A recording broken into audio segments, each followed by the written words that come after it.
So, like, what is Rifts all about? Ooh, in a summary, let me answer it. I'm going to do like Welcome Kevin Back. Symbieta is batshit insane. Well, yeah. There's your summary. I'm gonna be like Horseshack. Ooh, Mr. Carter. Ooh, I'm go back a ways. But what it is essentially this. It is Apocalypse Gorgonzola gone mad. It is essentially what they would call splatterhouse stuff. The idea of it is that at some point on Earth, on our now, in the modern days, apparently the warring nations basically said, okay, we pushed the button. We push the button and all the nukes fly, and when all the nukes go off and detonate, it causes millions of deaths, which then basically triggers a release of something which is called psychic energy, or PPE, for all the deaths, for all the latent psychic human beings that are on the planet. Or PPE, therefore, to potential psychic energy.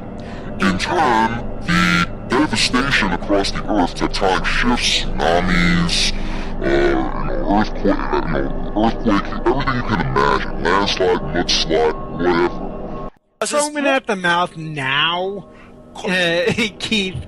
It's not. He hasn't even started. Yeah, what the it causes millions of more deaths. And of course, now the PPE surge goes further. And of course, across the mantle of the Earth and across what are called ley lines, which is where all magic and everything extends from that were dormant. So, essentially, those flare up. When those flare up, and of course, the death and devastation toll is enormous, and of course, whatever it is. And humanity is basically reduced to minor populations spread across the world, but billions of people have died. What happens is it releases portals of dimensions that release, demons, mutants, old gods. Atlantis rises from the ocean. Vampires start. Vampire intelligence start coming out of South America. Jaguar people. I start going on and on. I mean, there's just everything that you can imagine that basically is horrible, that will basically eat people, starts coming out. Dragons, there'll be dragons, they come out, and elder dragon gods at that. And every mythos that you thought of, from Egypt to Celtic to whatever it is, starts coming out of these rifts. And of course, alien beings as well. Completely alien beings, which are called DBs, or dimensional beings. And from that point... Basically Chthonians. Correct. And from that point, you have now a survival game where the human beings that are left, basically, there are human beings who basically are either, one, those who join the populace of wanderers who are out there trying to struggle for their lives. There are those that join, there's a faction out there called the Coalition, which essentially are a remaining sort of bunch of human purists, and they factor in very heavily. They form an empire, correct. Yeah, they're rich versions of Nazis. Yes, they're fascists. They have like the Death's Heads, kind of Punisher, kind of skull, kind of indicator on them, and basically they believe that they don't trust DBs. They have a distrust for DBs, a very big distrust for magic. And of course they keep the human population basically to where they consider themselves protectors of humans, so they basically have their enclave. Then you have the Federation of Magic, which basically consists of those that believe that magic is the answer, and the DBs that are very pleasant to be around and that are friendly to humans, friendly dragons, friendly aliens, and friendly whatever it is, that they will work around them and learn sorcery and learn psionics and learn all kinds of things. Of course, there is a war. There's Wait, you still fucking talking? What? There's war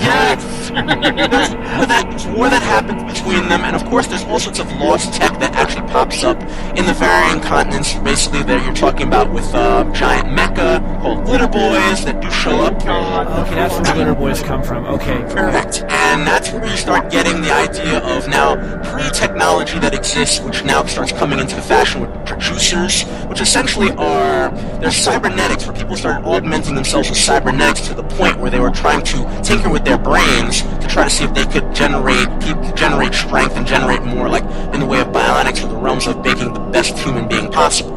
In that degree, you have crazies. So you have crazies, which are basically people whose brains have been tinkered with from a cybernetic way. So they're like jokers. And then you have the dog boys.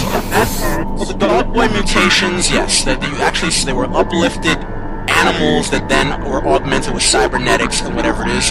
And they, of course, originated from the Lone Star State of Texas. Yeah, you have dog boys. They could be Dobermans. They could be the upright, armored, Rottweilers. They could be whatever breed you're talking about. And, of course, they have the power of speech, and they have the power to sniff out psychics.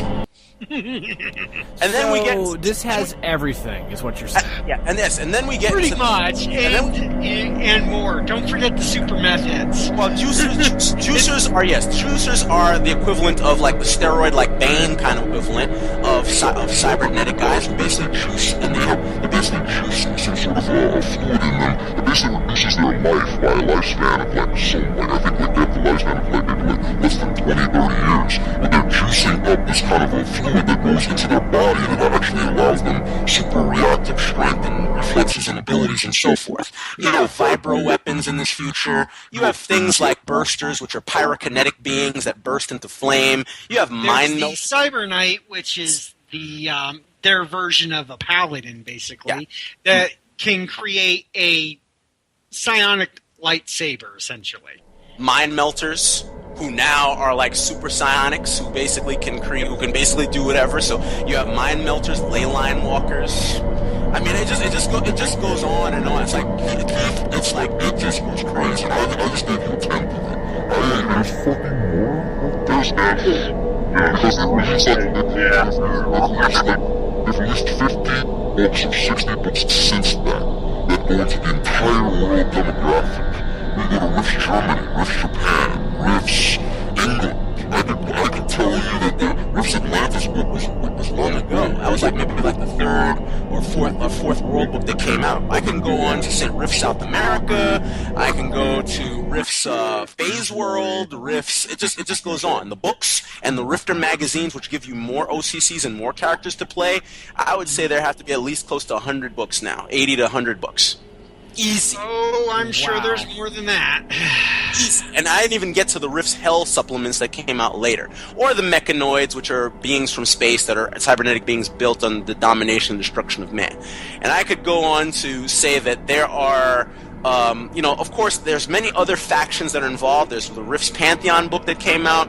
But as I said, Symbieta did this in 80, he started this in 87 or 80, somewhere in late 80s. And from there, it became a cultural phenomenon. It became an icon because from that point on, when you start to have things like you're starting to roll for Horror Factor, you'll know why. And it's just like whether you're fighting South American vampires, or whether you're fighting against the Triax,